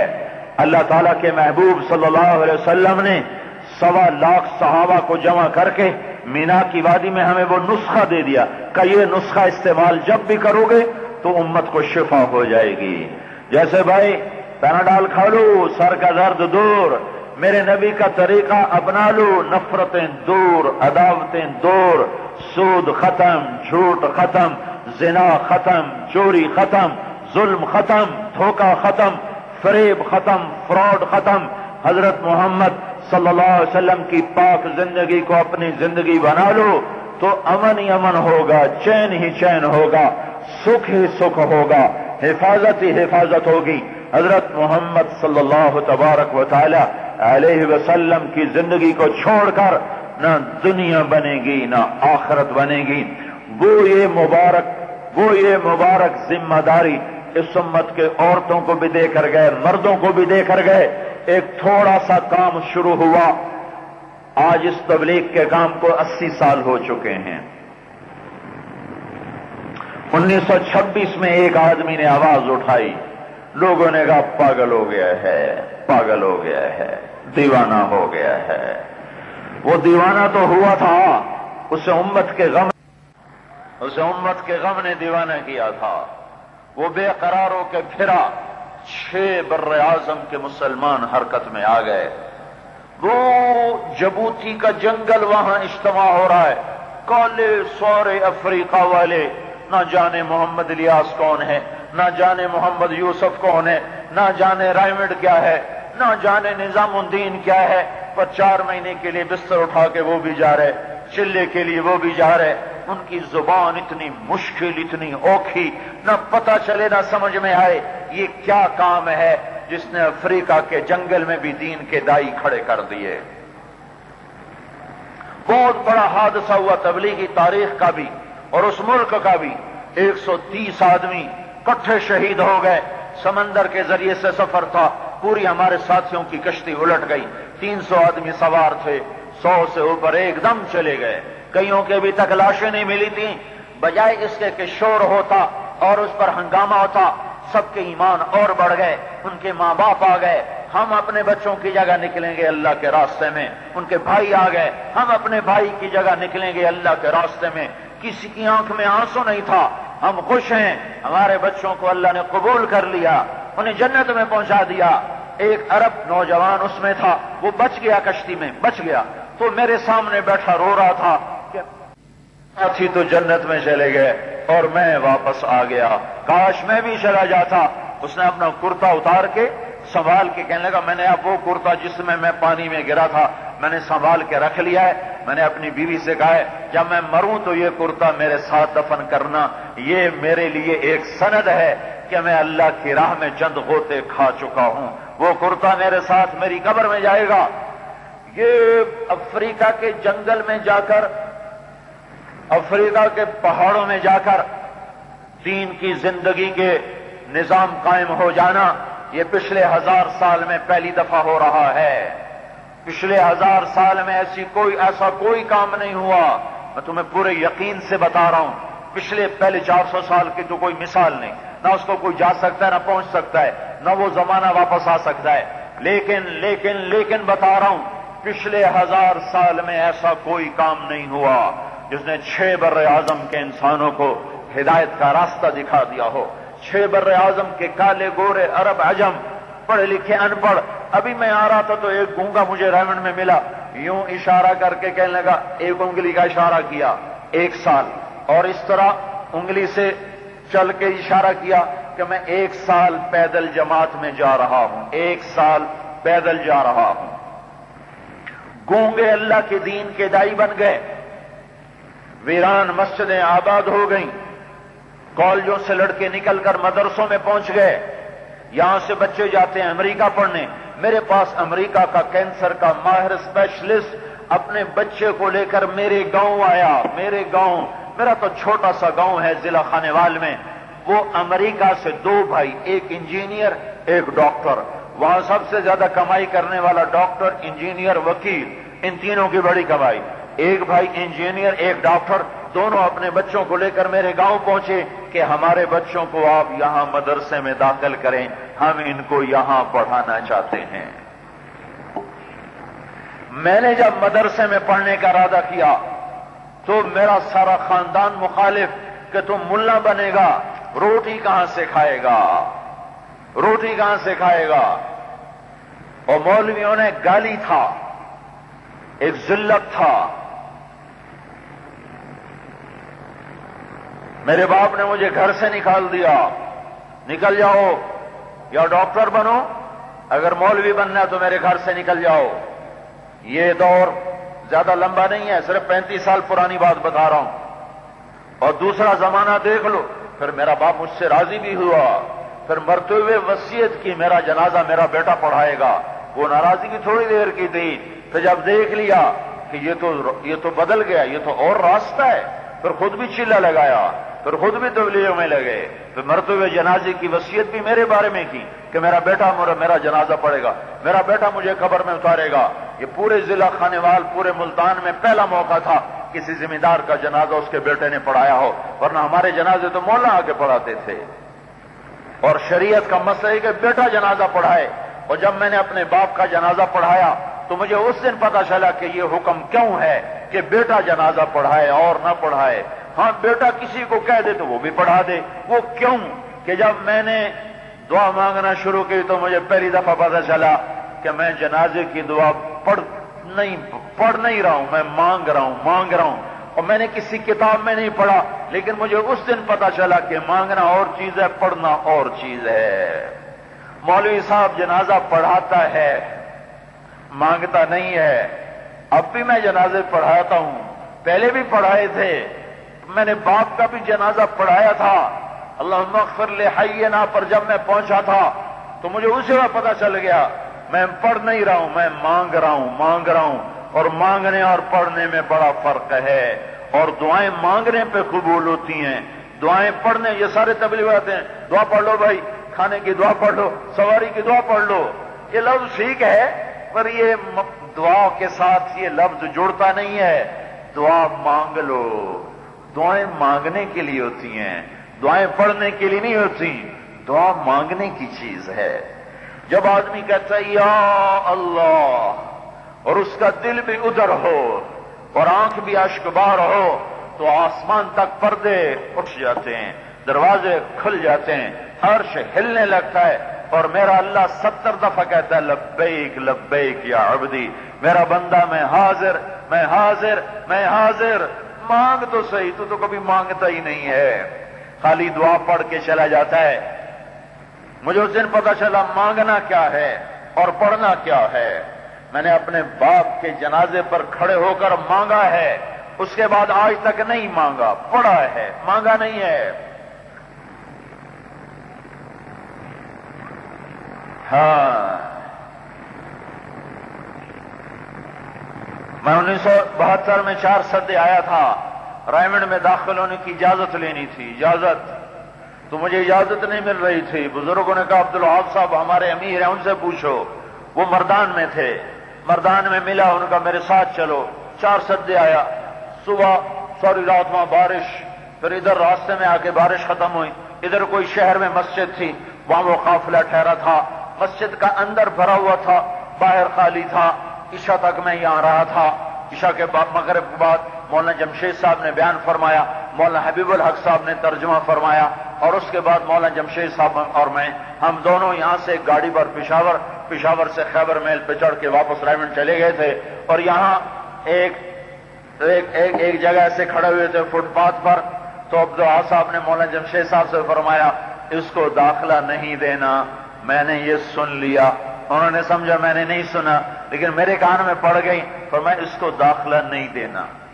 میں بہت جلدی کر رہا تھا، جلدی ہاں کرو، جلدی ہاں کرو، اور وجہ یہ تھی کہ میں پہلی دفعہ سرحد میں آیا تھا، تو ادھر رات کو سارے مجھے جوئیں کاٹتی رہیں، مردان میں وہ مسجد تھی گنبد والی، ساری رات جوئیں کاٹتی رہیں، اور ادھر بارش زبردست، باہر نکلا کیچڑ زبردست، اور پھر وہ نسوار کی بو، ادھر اس وقت زیادہ لوگ نسوار کھاتے تھے، اب تو تھوڑے کھاتے ہوں گے، تو ادھر نسوار کی بو اور ادھر وہ پسو، ادھر وہ جوئیں۔ میں کہا میں کہاں پھنس گیا ہوں؟ میں نے کہا بھائی صاحب آپ ہاں کرو، میں واپس جاتا ہوں، آپ مجھے داخلہ دو، میں واپس جاتا ہوں۔ وہ بھائی تو کون ہے؟ میں نے تو تمہیں دیکھا ہی آج ہے۔ میں نے کہا وہ دیکھا نہیں دیکھا، بس آپ ہاں کرو، میں واپس جاتا ہوں۔ وہ کہا بھائی 3 دن تو ہمارے ساتھ گزار۔ میں نے کہا میں 24 گھنٹے میں نہیں گزارنے، بس تو ہاں کرانی آپ سے۔ ان کا اچھا صبح تو ہونے دو، یہ رات کو وضو پر، مردان میں وضو پر یہ بات ہوئی، وضو کرتے ہوئے، پر رات میں نے جیسے کیسے گزاری، ساری رات نیند ہی کوئی نہ آئی، کبھی ادھر سے پسو کاٹے، کبھی ادھر سے جوں کاٹے۔ میں نے کہا یا اللہ رات تو گزروا دے۔ کہ تہجد بڑی لمبی پڑی اس رات، پھر نیند ہی کوئی نہیں آ رہی، 2 بجے کھڑے ہو گئے۔ مجھے ایک ساتھی مل گیا میرے علاقے کا ذمہ دار، اس کو میں نے اپنے 3 چلے کے لیے وصول کر لیا تھا، وہ مجھے مل گیا تو مجھے کچھ آسرا ہو گیا۔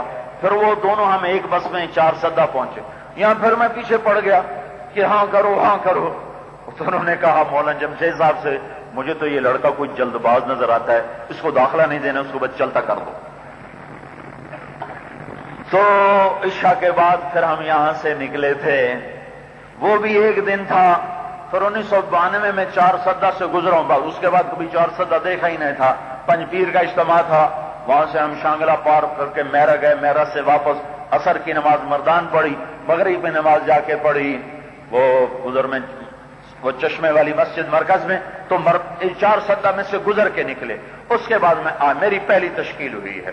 میرے سامنے وہ منظر بھی ہے جب سارے رائمنڈ کے بزرگ موجود تھے اور مسجد بھری ہوئی نہیں تھی، اور میرے سامنے یہ منظر بھی ہے، ایک جماعت آئی ہے اور چار سدے والے پریشان ہیں، بٹھائیں کہاں؟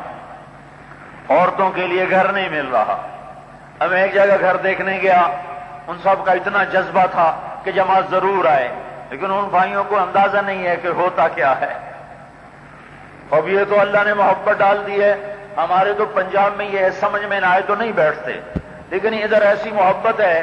یہ جو مجمع تھا نا خواتین کا، آدھا مجمع پشتو، صرف پشتو جانتا ہے، اردو نہیں جانتا، وہ بھی ایسے بیٹھ کے سن رہی ہوتی ہیں جیسے پورا بیان سمجھ میں آ رہا ہو۔ ہمارے ایسا نہیں ہوتا، سمجھ میں نہیں آئے گا تو عورتیں باتیں کرنا شروع کر دیتی۔ ہمارے پنجاب میں ہی ہوتا ہے، عرب بیان کرتے نا، جب عرب بیان کرتا ہے تو عورتیں باتیں شروع کر دیتی ہیں، جب ترجمہ شروع ہوتا ہے اردو میں تو پھر عورتیں چپ کر جاتی ہیں، پھر جب عربی میں بیان شروع ہوتا ہے تو عورتیں آپس میں خسر خسر خسر خسر باتیں شروع کر دیتی، تو سارا بیان کا ستیہ ناش کر دیتی۔ لیکن یہاں یہ حال ہے کہ آنے والی مستورات آدھی ایسی ہوتی ہیں جن کو اردو کچھ سمجھ میں نہیں آتی، جیسے ہمیں تھوڑی تھوڑی دغا دغا آتی ہے پشتوں کی، ایسے ان کو تھوڑی تھوڑی اردو آتی ہوگی، ہمیں بھی دغا دغا سے آگے نہیں پتا چلتا۔ مالگا اور ڈوڈا ہیں جی، اوبو اور سنگے آل، ایک تڑا ماشا بھی یاد کیا ہوا ہے، ایک پخیر راگلے بھی یاد کیا ہوا ہے، باقی کچھ پتہ نہیں ہے کیا کہتے ہو۔ تو پوئی نہ پوئی بھی یاد کیا ہوا ہے، پوئی کے نہ پوئی، ہاں تم تو پوئی کر رہے ہو نا، ہاں یہ بھی مولانا الیاس صاحب فرمایا کرتے تھے کہ تبلیغ کی وجہ سے اردو زبان مفت میں پھیل جائے گی۔ آج سے 30 سال پہلے اتنے مجمع کو اردو میں کون یہاں ترجمہ ہوا تھا؟ چار سدے میں 1972 میں مولانا جمشید صاحب نے بیان فرمایا، مولانا حبیب الحق صاحب نے ترجمہ فرمایا، تو اردو کا بیان کا پشتوں میں ترجمہ مردان میں جب پہنچا تھا، عبدالوہاب صاحب بیان فرما رہے تھے اور مولانا حبیب الحق صاحب ترجمہ فرما رہے تھے۔ اب یہ وہی چار سدہ، وہی مردان، اس مجمع کو مجھے تو نظر بھی نہیں آ رہے کتنے آئے بیٹھے ہیں، یہ کوئی 20-25 ہزار سے تو زیادہ بیٹھا ہوا مجمع ہے، اور یہ سارے ہی سن رہے ہیں، سارے ہی سمجھ رہے ہیں۔ کوئی ہوگا بوڑھا جس کو سمجھ میں نہیں آ رہا ہوگا۔ تو یہاں کی محبت اللہ نے عجیب بنا دی ہے کہ عورتیں بیٹھی اس طرح جس سے سارا ہی بیان سمجھ میں آ رہا ہو، جس سے پورا سمجھ میں، ایک لفظ سمجھ میں نہیں آ رہا پھر بھی بیٹھی۔ ہمارے پنجاب کی عورت کو سمجھ میں نہیں آئے گا، وہ چپ رہ ہی نہیں سکتی، وہ سارا مجمع خراب کر دے۔ تو بھائی یہاں عقیدت ہے، محبت ہے۔ اب چار سدہ والے پریشان ہو رہے ہیں کس گھر میں بٹھائیں۔ وہ ہمارے ساتھی گئے دیکھنے، وہ گھر اتنے چھوٹے ہیں کہ اس میں جماعت کی عورتوں کی آمد بھی مشکل اور مجمع کی آمد بھی مشکل۔ یہ اللہ کا شکر ادا کرو کہ اللہ تعالیٰ نے عورتوں میں بھی محبت ڈال دی، مردوں میں بھی محبت ڈال دی، اور مجمعوں کا رخ پھیر دیا۔ یہ اللہ جل جلالہ میں قدرت سے دکھا رہا ہے کہ ایسا لگتا ہے جیسے صبح ہونے والی ہو۔ میں دیکھ رہا ہوں اکثر نوجوان بیٹھے ہوئے ہیں، اس سے زیادہ اور فحاشی کوئی کیا پھیلائے گا کہ عورت کو ننگا سکرین پہ کر دیا، ننگے زنا سکرین پہ دکھائے جانے لگے۔ اس کو چھوڑ کر یہ مجمع اللہ کی بات سن رہا ہے۔ یہ کھڑے ہوئے ہیں، بیٹھے بھی تھک رہے، کھڑے بھی تھک رہے۔ نہ ہم نے کوئی بس بھیجی، ایک وزیر آتا ہے بسیں پکڑی آتی ہیں، پولیس والے پریشان، بسیں پکڑو، ویگنیں پکڑو، لاریاں پکڑو، ناظم پریشان، ایم پی اے پریشان، اور وہاں کا ڈی سی او پریشان، ایس ایچ او پریشان، بسیں پکڑو، بندے لاؤ، روٹیاں بھی کھلاؤ۔ ادھر نہ کسی کو پکڑا نہ بلایا۔ اور رات مرکز میں یہ حال تھا، اگر لوگ مجھے نہ نکالتے تو پٹھان تو میرے کپڑے ہی پھاڑتے تھے۔ میں نے کہا بھائی ایسا محبت بھی ٹھیک نہیں کہ اگلے کا بیڑا غرق ہو جائے۔ میں رائمنڈ میں کھڑا تھا 1985 میں رائمنڈ میں تشکیل میں ہوتا تھا، بیرون ملک کی تشکیل۔ تو ایک پٹھان آیا ابو ظبی سے، تو میں نے اس کے قوائف نام، آپ کا کیا نام ہے، کہاں سے آئے ہیں، کتنا وقت ہے۔ تو جب میں نے، اس کا قد بھی لمبا سارا، بڑا مضبوط اصل پٹھان، مجھ سے کہنے لگا تمہارا کیا نام ہے۔ ویسے اس نے پوچھا تمہارا کیا نام ہے، میں نے کہا میرا نام طارق جمیل ہے۔ اور وہ کیسٹ والا، میں نے کہا ہاں کیسٹ والا۔ اس نے جب مجھے پکڑ کے دبایا ہے نا، میں نے کہا خان صاحب میری ہڈی گئی، پسلی گئی، اور چھوڑو اللہ کے واسطے، ہم تو نہیں چھوڑے گا۔ مار دیا پٹھان نے مجھے۔ تو ایسی محبت بھی بڑی خطرناک ہے. لیکن میں اللہ کا شکر ادا کرتا ہوں کہ اللہ تعالیٰ نے ایک ہوا چلائی اور لوگ گانے کی محفلیں چھوڑ کر، ننگے ناچ چھوڑ کر، موسیقی کی محفلیں چھوڑ کر اللہ کی بات سننے کے لیے آ رہے ہیں. یہ وہ پیغام حق ہے، یہ وہ حضرت محمد صلی اللہ علیہ وسلم کی پاک محنت ہے. یہ کسی بزرگ کا کام ہوتا، مریدوں میں رہتا. یہ کسی تحریک کا کام ہوتا، کارکنوں میں رہتا. نہ یہ کوئی تحریک ہے، نہ یہ کسی بزرگ کے مریدوں کا کام ہے. یہ ختم نبوت کا کام ہے جس نے 6 بر اعظم کے انسانوں کو گھما دیا، مردوں کو بھی عورتوں کو بھی. ان پڑھ عورتیں دین کی دائی بن گئی. میں 1991 میں اردن گیا پہلی دفعہ. وہاں میں نے برقع دیکھا. برقع مجھے عرب کہنے لگے یہ جو تم برقع دیکھ رہے ہو نا، یہ برقع پاکستان کی مستورات کی جماعت کی تو پھیلایا ہے. پورے اردن میں ایک عورت برقعے والی نہیں تھی. پتلونیں، سکرٹ، اور جو نیک عورتیں ہوتی تھیں اچھے خاندان کی، وہ صرف سر چھپاتی تھیں، چہرہ کھلا ہوتا تھا. یہ برقع بنوں کی پٹھان عورتوں کی جماعت، پٹھان مستورات جو اردو بھی پوری طرح نہیں سمجھتی، وہ عربی کیا سمجھیں گی؟ بنوں کی مستورات جماعت اردن گئی. اب عورتیں اندر آ رہی ہیں پتلون میں، عورتیں اندر آ رہی ہیں کھلے ہوئے بال، عورتیں اندر آ رہی ہیں سکرٹ میں، جین میں. یہ کیا کرتی تھیں؟ آپ کے یہاں تو بڑی بڑی چادریں ماشاءاللہ ہوتی ہیں. پٹھان کی چادر، اس کا بستر بھی ہے، اس کا کرتا بھی ہے، اس کا بیت الخلا بھی ہے، اور اس کا پتہ نہیں سرانہ بھی ہے، اور اس کا خیمہ بھی ہے، اور اس کا مسلح بھی ہے، اور اس پتہ نہیں کیا کچھ ہے. ایک چادر میں سارا جہان چھپایا ہوا ہے. تو یہاں کی خواتین کی چادر بڑی ہوتی ہے ماشاءاللہ. تو وہ جب وہ لڑکیاں آتی عورتیں تو اپنی چادریں ان پر ڈال دیتی، کچھ نہیں کہتی، اپنی چادر ان پر ڈال کے ان کے آگے بیٹھ کے رونا شروع کر دیتی.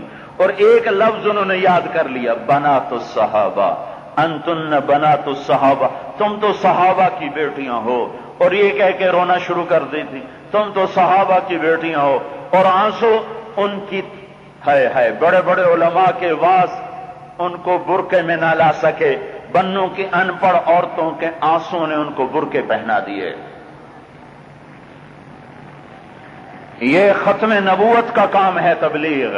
یہ حضرت محمد صلی اللہ علیہ وسلم کے سینہ مبارک سے نکلا ہوا نور ہے جس نے ان پڑھ کو، وہ پہاڑی کو گلگت کے پہاڑوں میں ہو، چترال کے پہاڑوں میں ہو، یا پشاور کی یونیورسٹی میں ہو، یا کراچی یونیورسٹی میں ہو، یا وہ سندھ کے تھر پار کر، یا پنجاب کا چولستان، اور یا لئیے کا ریگستان، ان پڑھ سے ان پڑھ، پڑھے سے پڑھا لکھا مرد عورت جب اللہ کی راہ میں نکلتے ہیں سب کو ایک ہی جیسا فائدہ ہوتا ہے اور سارے دین کے دائی بن جاتے ہیں. ناممکن کو اللہ تعالیٰ ممکن کر کے دکھا رہا ہے. ساری دنیا میں تحریکیں پڑھے لکھوں نے چلائیں. یہ تبلیغ واحد کام ہے جو ان پڑھ بھی چلا رہے، پڑھے لکھے بھی چلا رہے، اور عرب بھی آ رہے، اور عربوں کے ساتھ ہوتا کیا ہے پھر بھی آ رہے. ہم ایک جماعت میں تھے، میں گشت میں تھا. ایک ترجمان پکا ہوتا ہے، ایک کچا ہوتا ہے تاکہ کچے کی مشق ہو. وہ میں گشت میں تھا.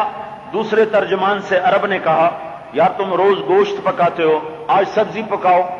تو آج آلو پکا لو. آلو کو عربی میں کہتے ہیں بتاتا. تو وہ جو ترجمان تھا وہ کہنے لگا امیر صاحب، اور عربی میں بطخ کو کہتے ہیں بط. عربی میں بطخ کو بط اور آلو بتاتا نیڑے نیڑے ہی ہے، فرق تھوڑا ہے. تو ترجمان کہنے لگا امیر صاحب سے، امیر صاحب یہ شیخ کہہ رہے ہیں آج بطخ کا گوشت پکاؤ. ہاں جی. امیر صاحب بیچارہ پریشان ہو گیا، بطخ کا گوشت کہاں سے ملے گا؟ کوئٹہ میں جماعت، وہ کوئٹہ والے بطخ کہاں جانے. اس بیچارے نے تھیلا اٹھایا، پھر سوری منڈی پھر کے آ گیا، بطخ کا گوشت ہی نہیں ملا. تو میں بھی کہیں لمبے گشت میں گیا تھا، تو میں اور امیر صاحب کٹھے داخل ہوئے کوئی 2.5-3 گھنٹے کے بعد. تو مجھ سے کہنے لگے جی یہ جو شیخ صاحب ہے نا ان سے معذرت کریں، میں تو سورا بازار پھر لے، مجھے تو بطخ کوئی نہیں ملی۔ میں نے کہا امیر صاحب یہ آپ کیا کہہ رہے ہیں، کبھی عربوں نے بطخ کھائی؟ آپ کہتے اونٹ، تو پھر میں کہتا ٹھیک ہے کہ ابھی تم اونٹ پکاؤ، اونٹ کھاتے رہتے۔ قطر کے بادشاہ نے ہماری دعوت کی، پورا اونٹ ہی ڈال دیا اس میں، تھالی میں پورا اونٹ ایسے بیٹھا ہوا تھا، کچا نہیں پکا۔ اس کو تو دیکھ کے ڈر لگ رہا تھا، وہ مزے سے کھا رہے تھے۔ تو میں نے کہا یہ کہتا اونٹ، تو پھر تو بات تھی، یہ بطخ تو عرب میں ہوتی کوئی نہیں۔ تو کہنے لگے یہ شیخ صاحب کہہ رہے تھے کہ بطخ پکاؤ۔ میں نے کہا یہ کیا کہا تھا شیخ سے؟ میں نے کہا آپ نے کیا کہا تھا؟ کہنے لگے میں نے کہا تھا بتاتا پکاؤ، روز گوشت پکاتے ہو، سبزی پکاؤ، تو آج آلو بنا لو بتاتا۔ میں نے کہا امیر صاحب یہ تو کچھ اور کہہ رہا ہے، یہ تو کہہ رہا آلو پکاؤ۔ کہا یہ ترجمان سے پوچھو۔ میں نے ترجمان سے پوچھا، میں نے کہا ہاں بھائی۔ کہا جی وہ مجھے سمجھ میں آیا بات، تو میں نے کہا بطخ پکاؤ۔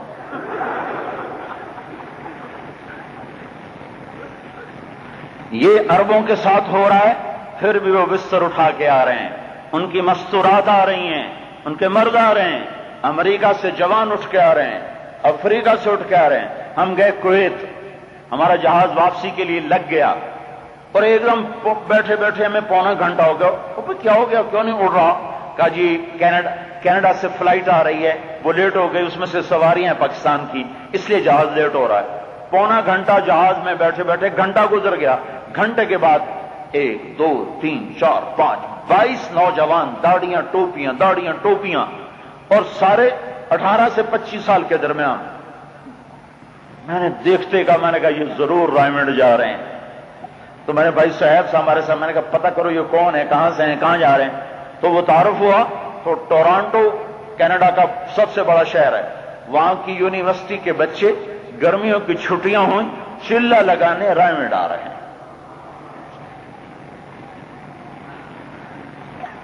تو میرے بھائیوں، اس وقت ساری دنیا کے لیے پیغام حق پہنچانے کا میدان بن چکا ہے کہ ساری دنیا تھک چکی ہے۔ انہوں نے ہر عیش کا نقشہ بنایا پر تھک گئے، انہیں کچھ نہ مل پایا۔ ہماری ایک جماعت جا رہی تھی فرانس، تو ایک فرانسیسی پاس آ کے بیٹھا، تھوڑی دیر کے بعد وہ باتیں کرنے لگا، پھر بات سمجھ میں نہیں آئی تو اس نے فرانک نکال کے دینے لگا، وہ بھی سمجھ میں نہ آیا بھائی وہ فرانسیسی بولے یا انگریزی میں۔ جب اسٹیشن پر اترے تو ایک انگریزی بولنے والے کو ساتھ لے کر آیا، کہنے لگا، اس سے کچھ بات کی، اس نے آگے بات کی، کہ یہ کہہ رہا ہے کہ یہ بڑے ظالم لوگ ہیں، انہوں نے میرے اوپر رحم نہیں کیا۔ تو ہمارے ساتھی نے پوچھا کیا ہوا؟ کہنے لگا یہ کہہ رہا ہے کہ میں جب ان لوگوں کے پاس آ کر بیٹھا ہوں تو مجھے بیٹھتے ہی اتنا سکون محسوس ہوا کہ میں نے زندگی میں کبھی ایسا چین نہیں محسوس کیا۔ میں سارے راستے ان سے مانگتا آیا، جو تم نے پیا ہے مجھے بھی پلا دو، جو تم نے پیا ہے مجھے بھی پلا دو۔ پھر انہوں نے مجھے نہیں دیا تو میں نے ان کو پیسے دیے کہ پیسے لے لو اور مجھے پلا دو، کہ مجھے بھی وہ سکون مل جائے جو تمہارے پاس ہے۔ تو نہ انہوں نے مجھے پلایا نہ پیسے لیے۔